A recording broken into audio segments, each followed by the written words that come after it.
Pada taksonomi dari kingdom ke spesies, jumlah makhluk hidup yang berbeda dalam setiap takson akan kita tahu bahwa dari kingdom ke spesies, ya kan, itu kan gini toh. Nah, kingdom di atas lebihan, kingdom. Nah, nama juga king ya, king raja itu di atas, masa raja di bawah. Nah, spesies itu di bawah. Spesies itu di bawah. Spesies. Dapat dilihat di channel YouTube maupun di website kami. Oke, kita ketemu lagi. Pada kesempatan kali ini kita akan membahas soal tentang klasifikasi makhluk hidup. Ada di kelas 7 bab 2. Dalam klasifikasi makhluk hidup itu diharapkan siswa dapat mengelompokkan makhluk hidup berdasarkan persamaan yang dimiliki beserta penamaan ilmiahnya. Selain itu juga siswa dapat memahami perkembangan kingdom dan cirinya dalam setiap kingdom itu. Untuk lebih jelasnya kita akan bahas soal-soal tentang klasifikasi pada makhluk hidup. Seperti apa soalnya? Kita lihat soal yang pertama. Tujuan dari klasifikasi makhluk hidup adalah, tujuannya apa? Kita tahu bahwa mengklasifikasikan makhluk hidup, jadi itu untuk mengetahui atau untuk lebih mengenal makhluk hidup. Mengenal apa? Bisa mengenal asal usul. Nanti karena sudah mengenal dia bisa memberikan nama. Karena kita mengenal maka kita tahu makanannya itu apa. Berarti yang tepat yang apa kalau soal ini? Makhluk hidup. Selanjutnya, ilmu yang mempelajari klasifikasi makhluk hidup disebut. Nah, ternyata dalam mempelajari klasifikasi makhluk hidup itu ada ilmunya. Nah, apa ilmunya? Kalau genetika itu mempelajari tentang gen. Nah, itu nanti ada DNA, ada juga RNA. Botani. Nah, kalau botani itu tentang botani ya, petani, tentang tumbuhan. Zoologi, zoo, berarti tentang hewan. Berarti yang tepat yang apa? Taksonomi. Pemberian tata nama ganda diatur dalam kode internasional yang disebut, dalam penamaan itu ada tata nama ganda. Nah, seperti kalau kita kenal Oryza sativa. Nah, Oryza sativa itu tata nama contohnya. Apa tuh ini Oryza sativa? Oryza sativa ini padi. Nah, namanya apa? Penamaan seperti ini. Nah, namanya itu binomial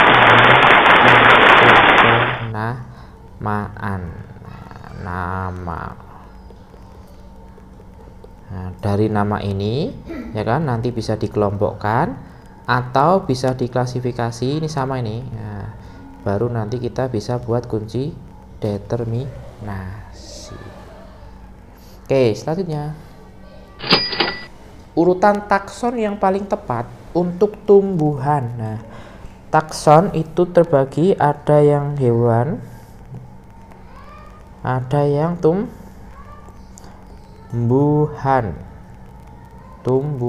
Nah, kalau untuk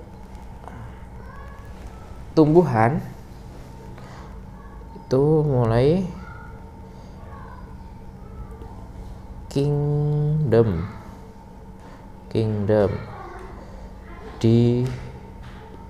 divisio, klasis, ordo, family, genus, spesies. Tapi kalau untuk tumbuhan, nah bedanya sedikit nih. Nah, sama-sama kingdom.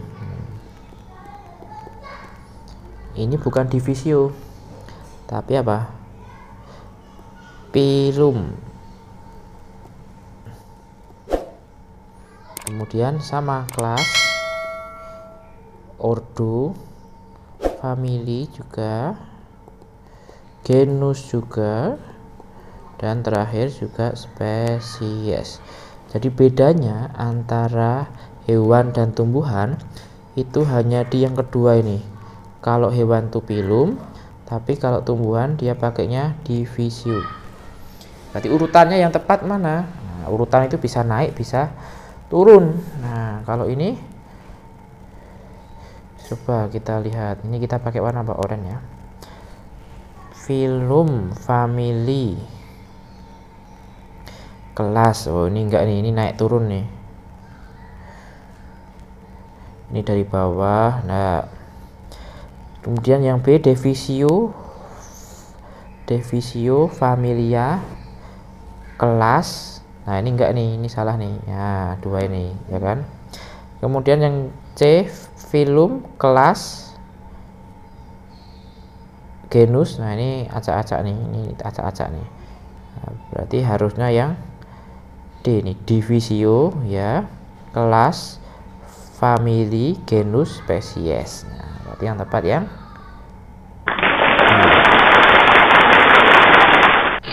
selanjutnya pada taksonomi dari kingdom ke spesies, jumlah makhluk hidup yang berbeda dalam setiap takson akan, nah, kita tahu urutannya ini yang paling atas nyata berarti raja, king ya, kingdom itu paling atas ya, paling bawah itu berarti spesies. Nah, kan bentuknya ngerucut gini. Nanti kalau ngerucut semakin ke bawah ya kan, ini kan dari kingdom ke spesies, makin ke bawah berarti makin sedikit. Berarti yang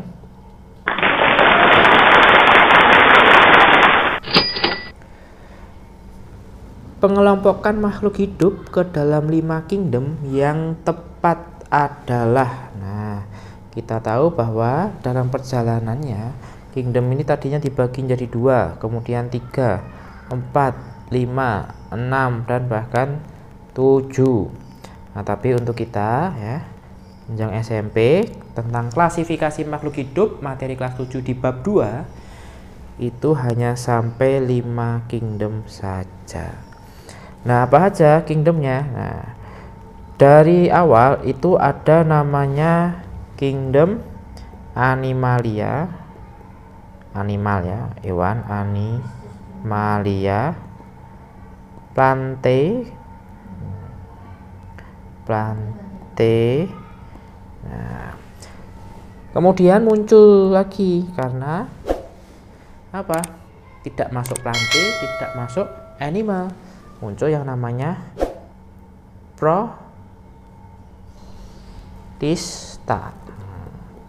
Nah, ternyata tidak semua memiliki dinding sel atau membran nukleus. Nah, tidak semua punya membran nukleus, ada yang nggak punya, makanya jadi ada yang namanya monera. Habis itu sebenarnya mau masuk ke plante, tapi dia tidak autotrof, masih heterotrof, maka muncul fungi. Nah, kelima ini bukan urutan. Nah, jadi kalau ditanyakan bisa diacak, tapi kalau ditanyakan perkembangannya di urutannya mulai dari animalia, plante itu sepaket bisa dibolak-balik, kemudian muncul protista, monera, baru fungi. Itu kalau ditanyakan perkembangannya. Yang di sini cuman disuruh 5 saja, yang mana? Kita lihat yang tepat yang mana.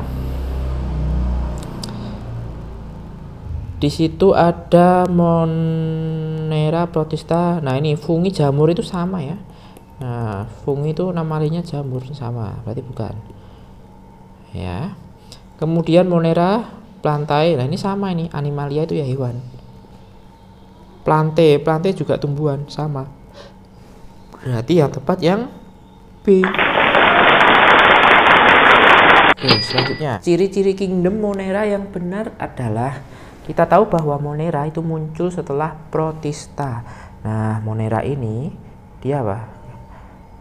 Belum punya, tidak punya itu ya, tidak punya